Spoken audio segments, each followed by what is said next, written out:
Hey Pisces, it's Empress Rose here. Welcome to your reading. These are general readings. We take what works, leave what doesn't, as with everything in life.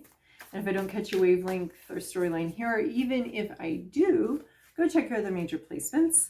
And if you haven't already, go ahead and click that subscribe button. My statistics say that most of you watching this have already subscribed, which I so much appreciate.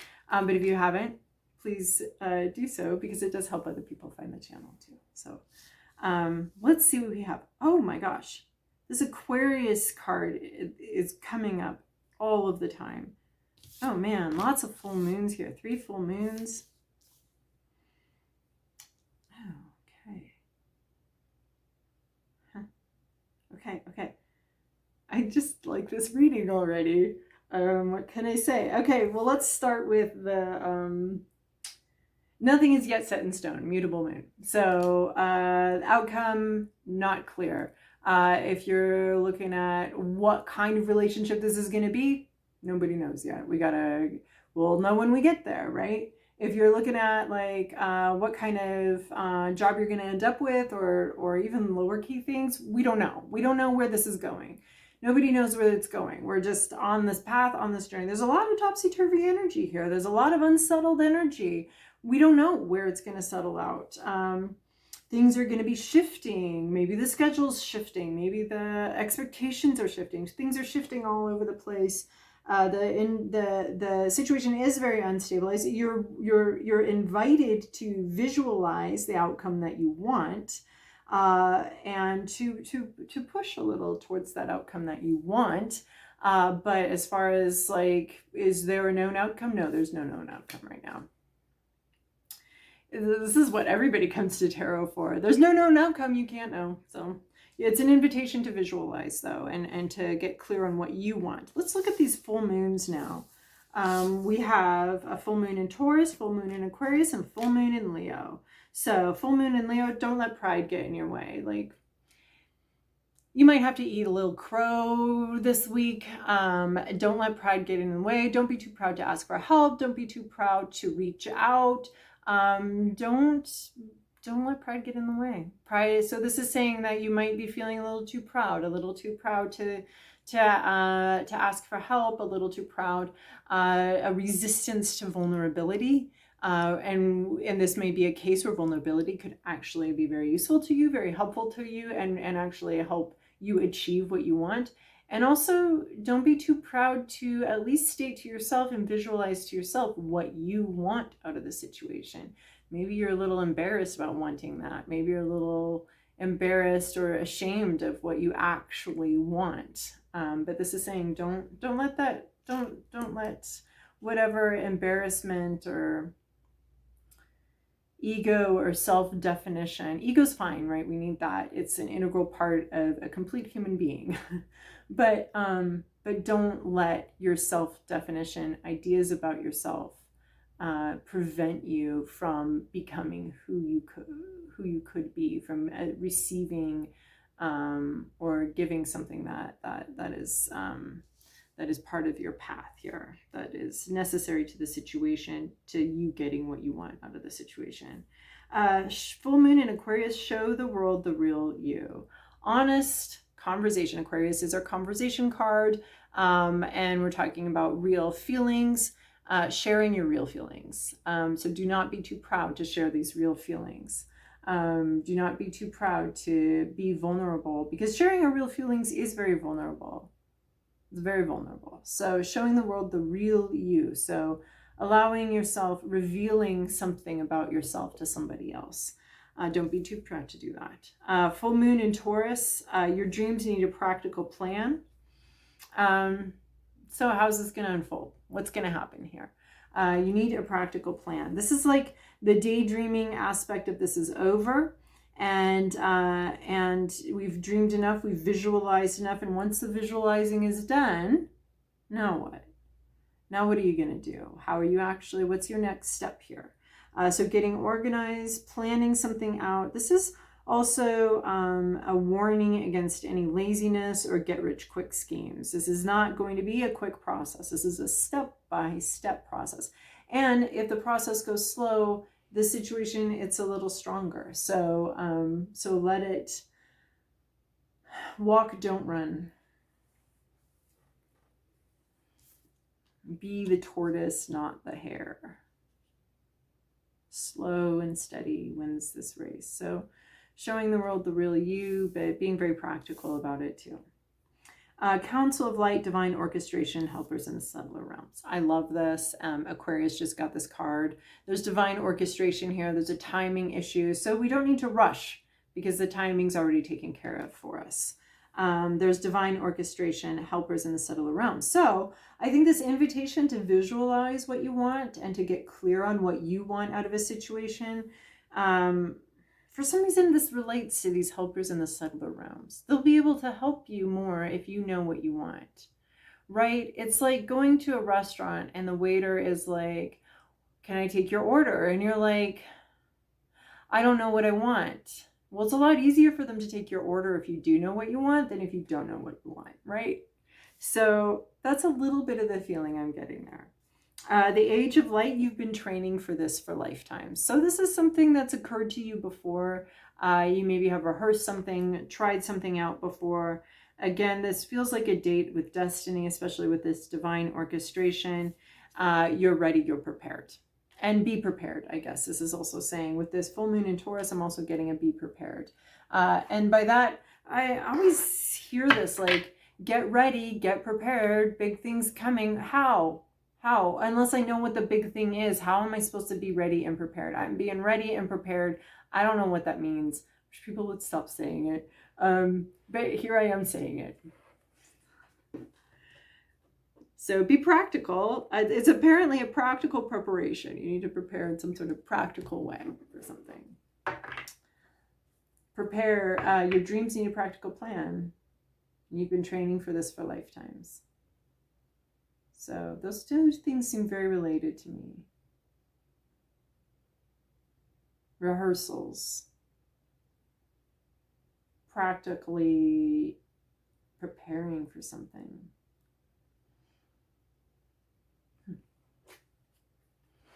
Reaching out for the help that you need for something that you want. Not just sitting there wanting it, but actually preparing for it, actually. When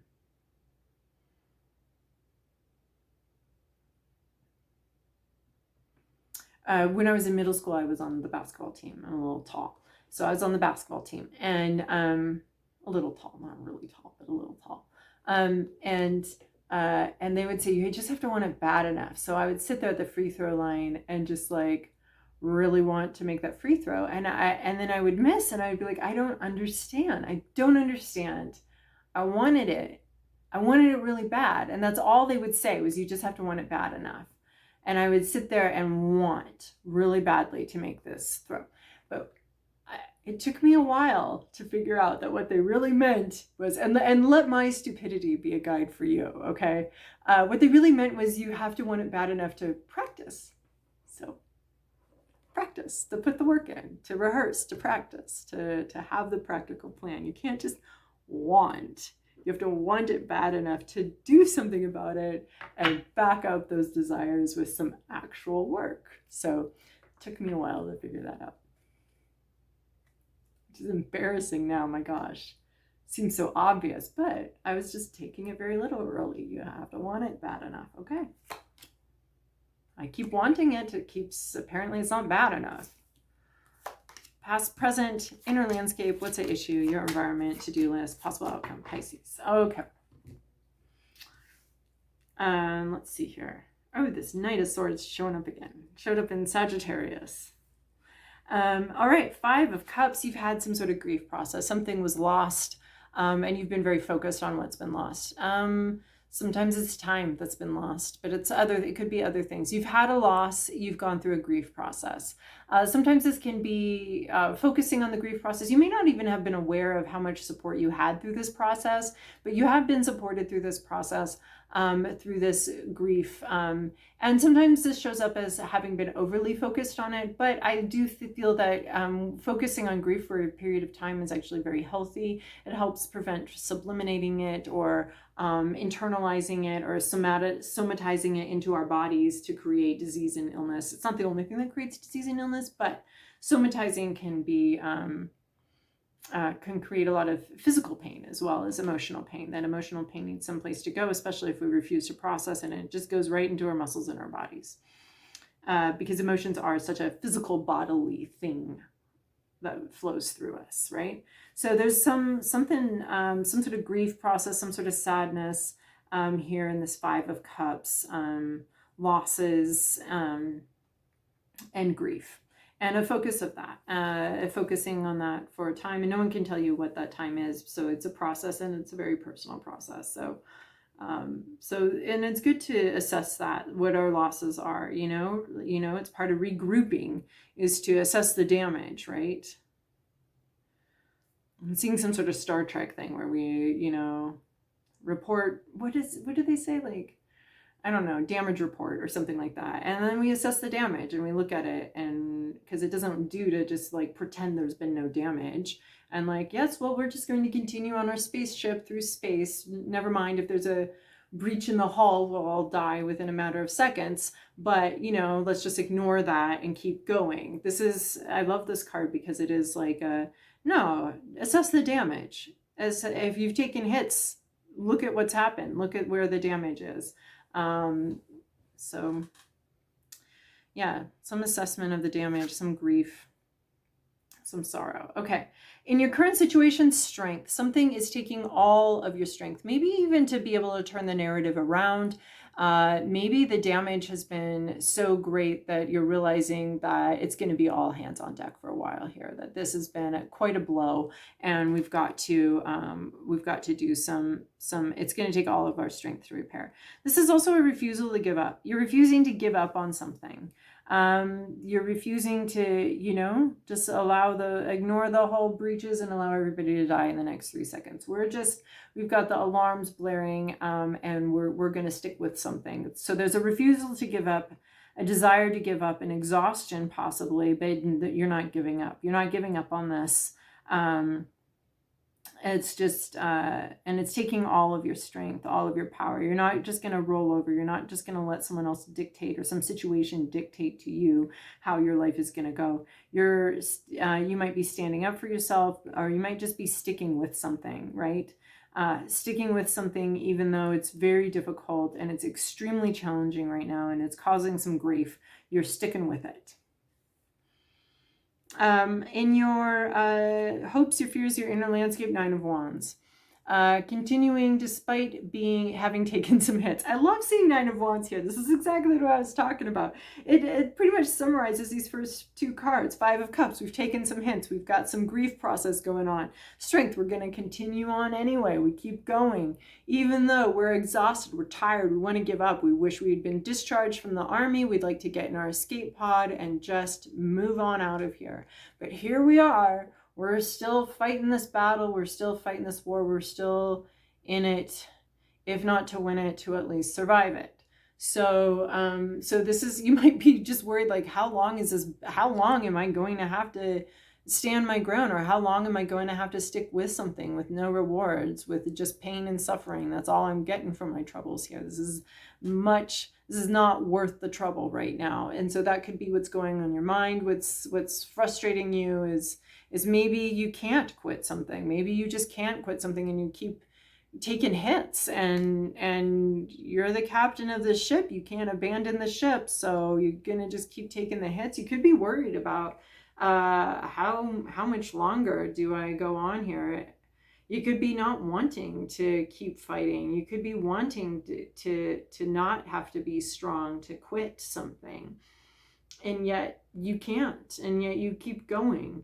And this could be a hope. You could be hopeful that you'll be able to keep going despite these wounds, despite these setbacks.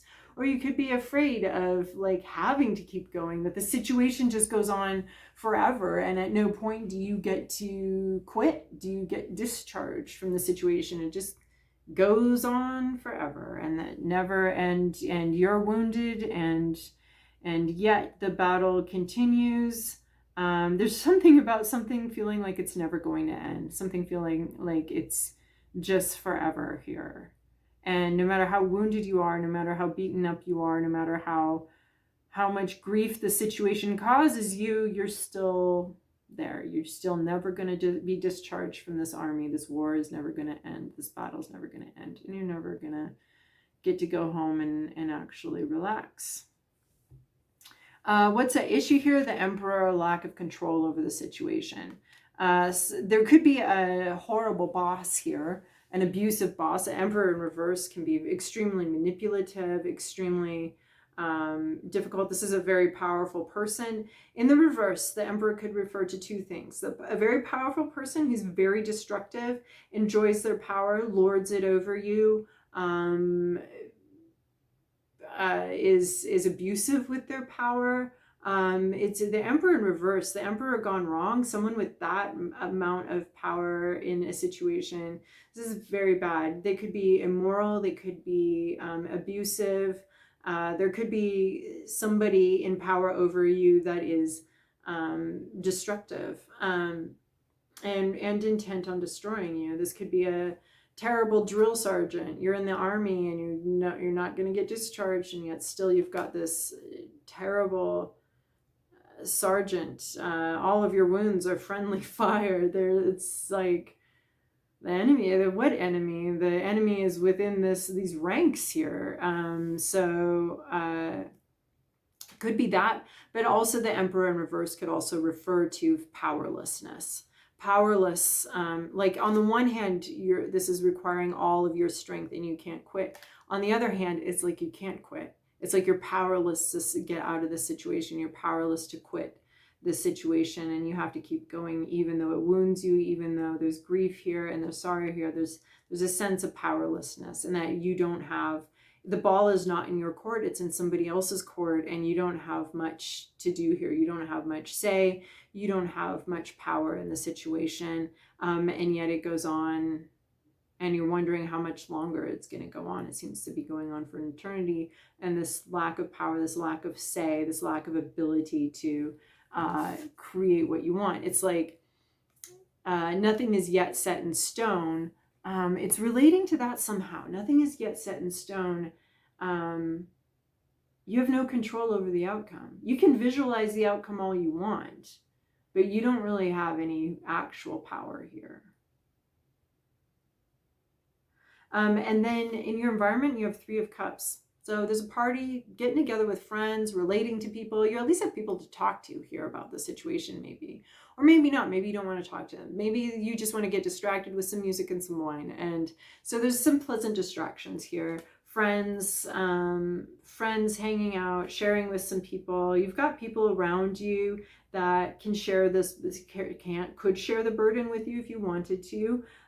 Or this could just be some really pleasant distractions with some friends or colleagues. They're going out, blowing off some steam, enjoying company of whoever happens to be here, enjoying that, right? We've got the 5 of Cups here. We've got grief here, but look at what we do have. So we don't have this. We don't have something, we lost something. But sitting right underneath the 5 of Cups, so see in this card, there's 2 cups spilled. So these are our losses, but there's 3 cups here. You are enjoying your 3 cups. Here's the 3 cups. You're enjoying them. You're enjoying what you do have. And it's fun. It could be a distraction from your grief. You are able to turn to that. This party, this get together is a nice distraction. There's something in your environment that is good. That you're able to relate to some people. You do have a friend group. You do have a support group, and maybe it's not a very serious support group. It could be, or maybe it's just some friends where you hang out and you can forget about this whole situation for a while. So you do have people around you that support you, or at least distract you, and support you by distracting you. Your to-do list, the energy you're being asked to interact with the most is Knight of Swords. This is basically this one. Show the world the real you. Sword being truth, being ideas, being communication.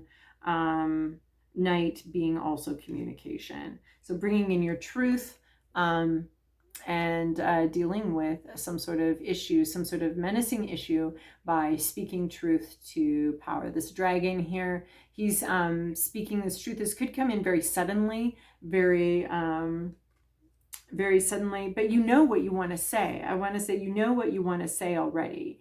You maybe have said it before, said it into a mirror, but you're supposed to speak your truth.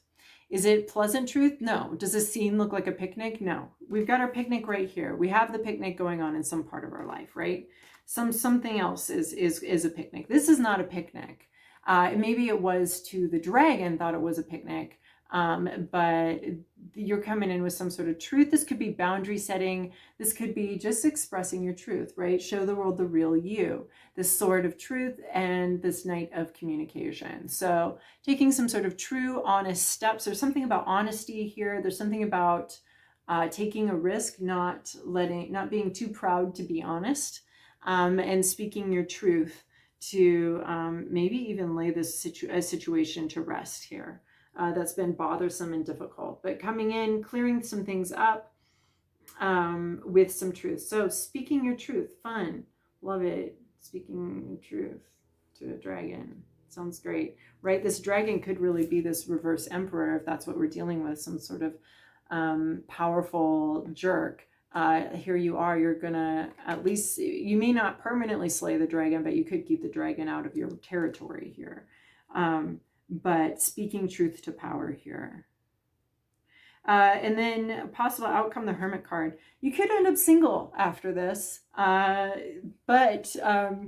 or you could just be on your own path. Like the Hermit, taking some time out you've got a unique path here. And this is, you've been wanting some time out, but you keep staying in the battle.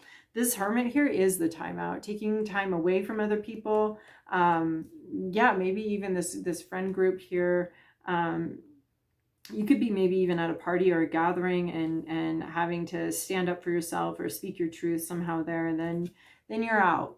But this is a possible outcome of speaking your truth. This is why this Knight of Swords comes in here with his armor on, and this is why knights have a reputation for being incredibly brave, is because they do have to take these huge risks. Possible outcome, you're out on your own. That's the risk that you're going to take. You want to rest, you want to relax, you want to break from the situation. You could have to take a risk of sharing your truth and then be out on your own. But I love this card, the Hermit. He doesn't see very far in advance. He just takes the next step. It's his step. It's guided. He's guided by his own inner light, by his own inner star, and he's off on his own.